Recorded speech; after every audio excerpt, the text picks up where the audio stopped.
and welcome. Baruch atah Adonai Eloheinu melech haolam asher kitshanu b'mitzvotav v'tzivanu la'asok b'divrei Torah. Amen.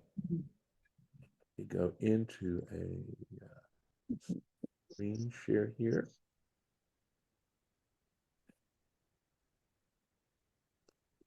And we, of course, are back in Bereshit in chapter 1, as a matter of fact, but eventually getting to the end of that. We're on verse 29.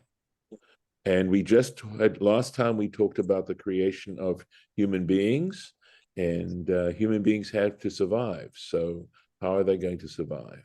Vayomer Elohim, and God said, Hine, behold, pay attention, behold, Natati lachem, I have given to you, et kol esev, all herbs, zorea zera, herb yielding seed, which is over the surface of the entire earth, ve'et kol ha'etz asher bo, and every tree asher bo pre-eitz, in which there is a fruit tree, zorea zera, bearing fruit. Lachem yeh lochla, to you it shall be to consume, to food, as food. We'll go to the next sentence before we go back to the Rashi, because it really continues. Ulachol chayat haaretz, and to all the beasts of the earth, ulachol och hashamayim, and to every bird of heaven, ulachol romes ala aretz, and all that creeps on the earth, asher bor nefesh chaya, in which there is a living soul, et kol yerek esev la'ochla, every herb of grass to eat, by Hichain, and so it was. So what's sweet, of course, is that, first of all, what are human beings allowed to eat? They're essentially vegetarian, right? And this is and this is going to be pointed out later. Rashi's going to point this out. But initially, human beings were just vegetarians, and of course, they were eating fruit and food and vegetation that was capable of propagation. So we had here a system to support life, and at the same time that it would continue to be able to propagate. And so there was an ongoing system here to make sure that human beings and all animal life was able to continue. So let's go to the Rashi with this.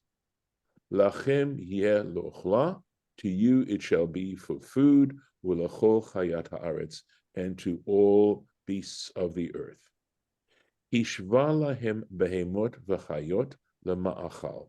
He put on the same level with them cattle and wild animals and beasts, lema'achal, when it came to food, as to food.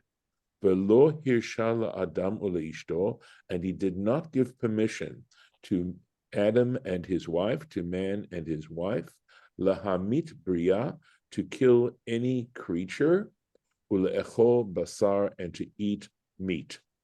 Ach kol yerek esev yochlu, but only herbs of grass they should eat. In other words, of course, vegetation. Yachad kulam, all of them together. So here we go. The lions were vegetarians. The tigers were vegetarians. All the animals were vegetarians. All living things. But however, here's the point. Ushigba'u b'nei Noach. But when the sons of Noah arrived, he tir lahen basar. At that point, he gave them permission to eat meat. Shne'emar, as it states, Kol remes asher hu chai, it says, referring to all swarming things, all creeping things which are living, etc. Keyerik esev. Just this is the verse, right, from Noah, from Parshat Noach, like the grass. Shehitarti la'adam, and this is Rashi now, which I gave permission, Adam harishon, to the first man, natati lachem et kol, I have given to you everything. So here we are, that human beings are allowed to eat meat after Noah saved all the animals. Because the animals, of course, would have died had Noah not saved them, and it took that moment for them to then be permitted to eat flesh. David, you had your hand raised. Yeah. So does that mean Noah was also a vegetarian? Yes, initially he would have been a vegetarian. Okay. Okay. Now, thank you. What is interesting is that we talk about Cain and Abel, and we talked about Abel, who brought the best of his flocks and offered them up as a sacrifice. So offering up the animal as a sacrifice would have been permitted, but eating and actually consuming the flesh was a privilege that they did not have. Jocelyn. After the flood, when they were trying to repopulate the world because there were so few animals, it Yes. doesn't make sense to me why eating them would have been permitted. Yeah. Good point. However, it's quite possible, first of all, that the gestation period of animals is much quicker than those of many human beings. Like of human beings, many of the animals are able to populate a lot quicker. That's one thing. The other piece, of course, is that Noah brought, it says, of the clean animals, 7 pairs. So I would imagine that those were what he was given, but the way the mitzvah is given is in general, because non-Israelites aren't expected to keep kosher. Okay, but essentially, Noah, or rather, Noah and his descendants, after they came off the ark, would have been consuming that. The truth is that also we know that any animal that's an ungulate, in other words, that both chews the cud in this case and also has a split hoof, is permissible as food. Otherwise, we're looking at animals that were brought on the altar, such as sheep, goats, and cattle. Golda. Yeah, it would have taken time for all the seeds and things that they brought along with them to germinate and sprout to be ready to be eaten. So therefore, God said, go ahead and you can eat some of this meat until this other stuff's ready. Well, remember also, yeah, I mean, the seeds were there in the earth. Remember, the dove brought an olive branch, so a tree had already sprouted, etc. So there would have. Olive trees can they're hardy. They can survive. A lot of other things wouldn't be able to be there yet and would be washed away totally. So Okay. that's why they had to bring seeds and everything with them. Okay, Otherwise, so why bother? Golda, Right. I'm not aware that he brought any seeds, any plant seeds. I am not. You may have come across a passage in Midrashic material. Oh, maybe. But I can tell you that from the Bible text itself, I've never picked up an idea that Noah brought anything other than animals. I thought that was the purpose of his wife, what she was doing. Oh, And that might have been a midrash, but I like that midrash because okay, that makes sense. Okay. Well, I also take into consideration that plants do grow. So when the water receded, I'm sure there are plenty of just natural habitat that wanted to, flourish. Right. And also, let's remember it's a story. Yeah, that's right. It's a story. Always remember that. And of course, there are points to why the story includes and doesn't include things. Obviously, he was told to bring enough food for all the animals, and at that time they would have been vegetarian. So he would have had to bring the appropriate food for all the animals he had on board. But he wasn't told to bring that in order to replenish the earth with vegetation. There's nothing that mentions that I'm aware of. As to, this was the purpose of Noah's wife. Again, it's a very sweet midrash. I don't know how old that midrash is. It sounds like a modern midrash to me, which is fine. I mean, it's an ongoing creative process. But anyway, that's for whatever that is worth. All right. Let's keep going. So, yeah, go ahead. I had one more question about that, and not about the technicalities around this, but I guess the whole thing is, it seems kind of unfair. You bring all the animals on, and then once they hit land, then you can eat them, or potentially eat some of them. So, that just doesn't seem fair to the animals, right? To also have gone on this entire journey and now be subject to being eaten. So what was the, yeah, I guess that's So, what it just seems, yeah, it doesn't seem right. okay, so I can tell you, though, it may not seem right, but it has to do with just. And are you familiar with the law of salvage? No. The law of salvage is that if your boat capsizes or something, and you lose your boat at sea, and someone else comes and finds your boat and takes it, it's theirs. And the argument is that had they not come and taken care of the boat, you would have lost it anyway. And similarly here, the lives of, and by the way, there are other things too. There's I think it's a Far Eastern and maybe even a Native American principle that if I save your life, you owe me your life. Okay. You become my slave, essentially, is how that works.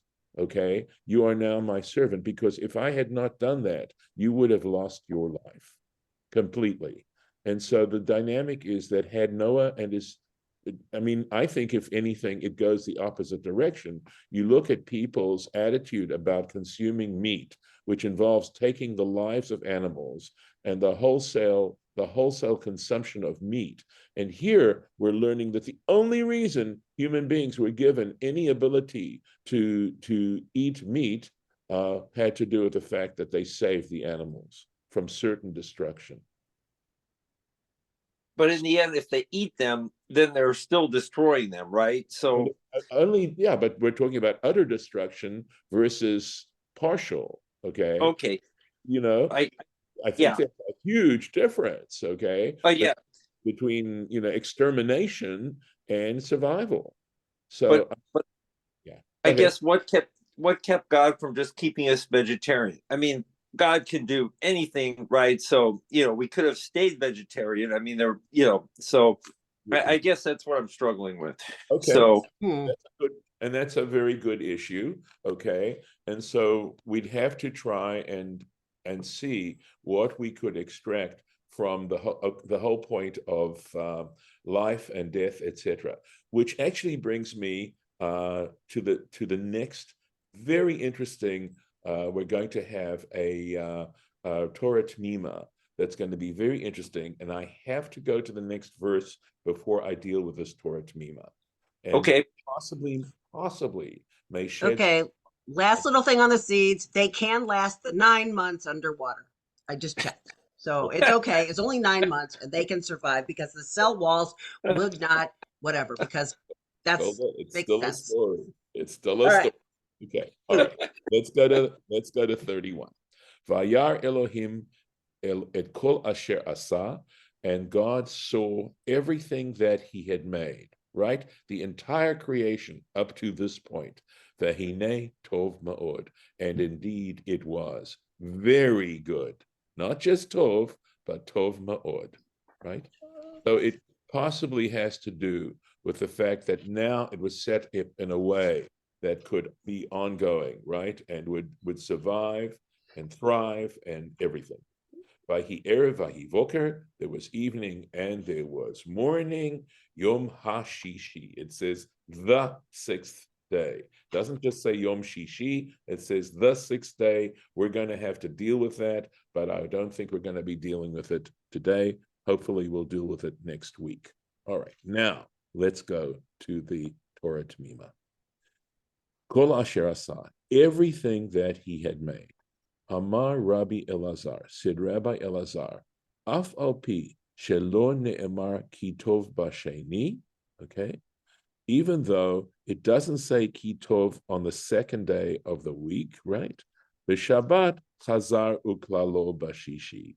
On Shabbat, when it came to Shabbat, right, he went back and included it in the sixth day. Shne'emar, how does he argue this? Shne'emar, as it states, Vayar Elohim et kol asher asa. God saw everything that he had made, v'hinei tov ma'od, and indeed it was Very good. Very good. So the very good takes into account the second day, and saying, well, since the second day is all part of what God had done, and God said about everything it was very good, that's how he implied that the second day was also good. So here we go. Umatzinu, and we find out, this is now Torah T'mimah, Sheshayach, sorry, wait, maybe I'm going, sorry, I may be in the wrong place here. Or am I? Nope, this is not, sorry, I want to make sure I've got the right place. Nope, this is not the place. So let me see, let me make sure I've got it. Kaf Zion. Let me find Kaf Zion.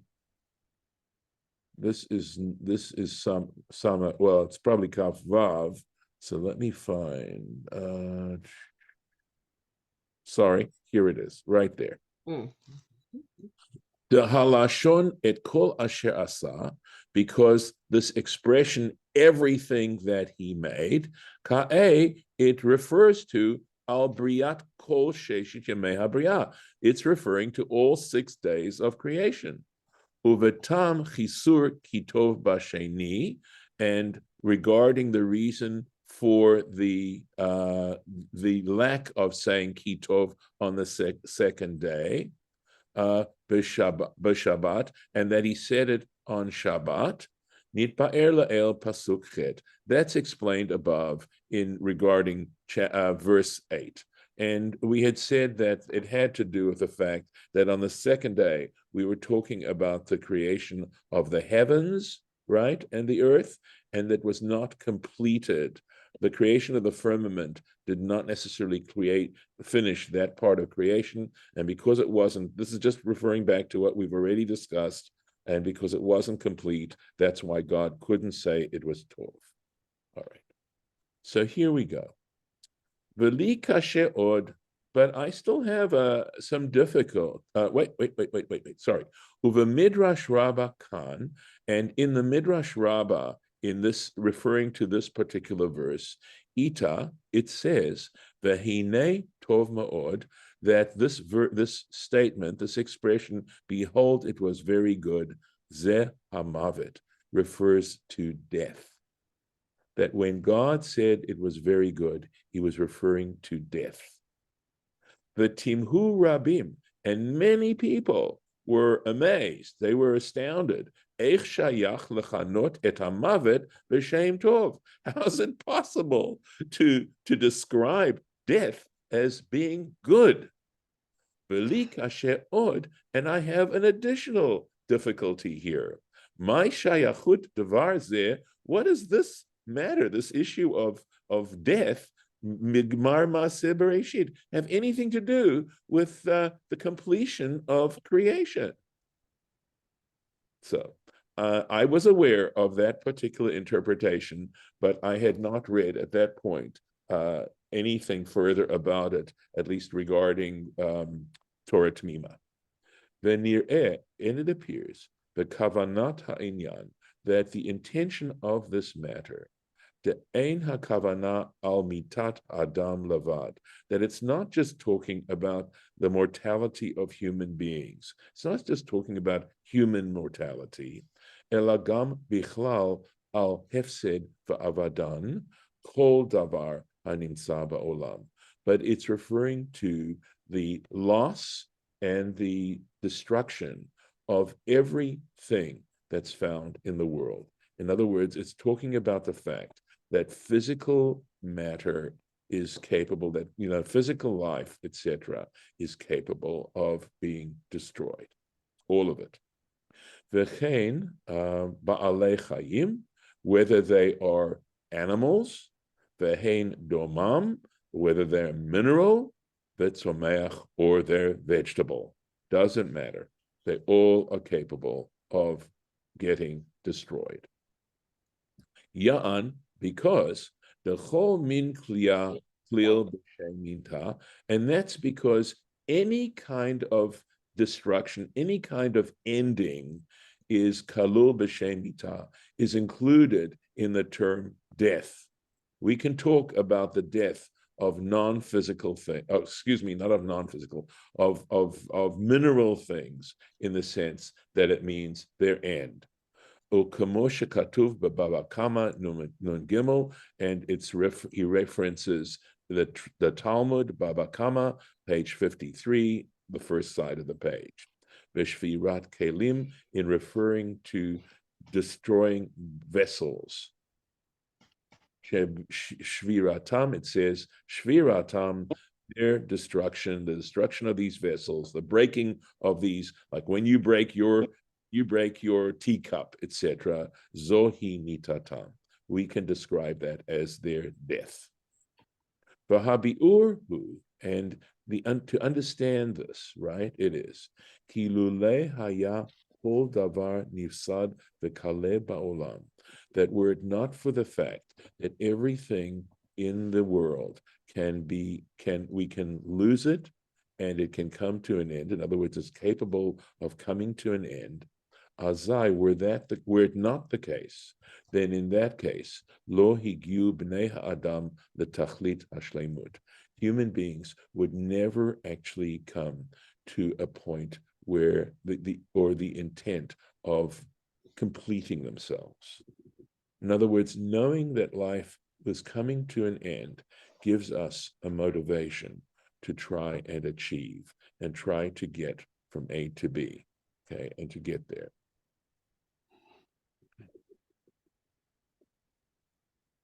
Okay, sorry, I just checked the. Okay, very good.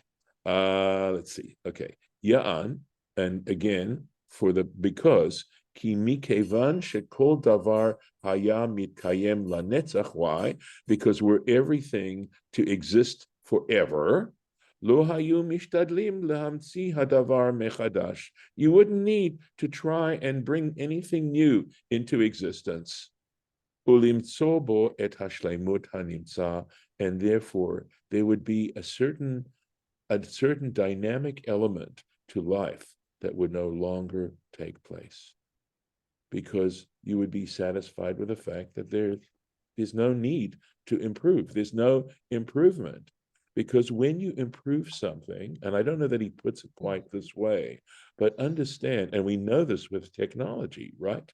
Because we know with old technology, it either there has to be a very specific usage for it to keep it going, or it just comes to an end. It is just on the ash heap. But if everything basically was static, and nothing, in other words, to have anything new, you have to get rid of the old. Uveheyot came, and if this were the case, hine kol davar chidush she'anu ro'im ba'olam.